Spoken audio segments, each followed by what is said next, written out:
امروز روز اول این چالش رو شروع میکنیم بدون هیچ بهانه و عذری، چرا که حرفه‌ای شدن و عالی شدن شروع میخواد از یک تصمیم.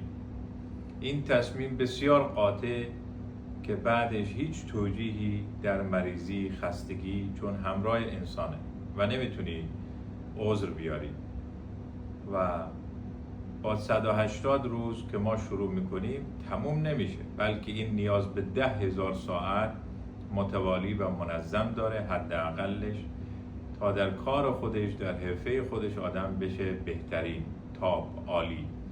حالا اینو شروع میکنیم تا اول خودم به عنوان این که بدون هیچ عذری 180 روز همراه شما باشم و بعدش هر کدوم از شما میتونید این چالش رو در کار خودتون، در حرفه خودتون برای 180 نه بلکه برای ماها و سالها اینو ادامه بدید. روزانه با شما به اشتراک خواهم گذاشت کارهایی که صبح میخوایم شروع کنیم، 3 کار مهم و در شب گزارش میدیم.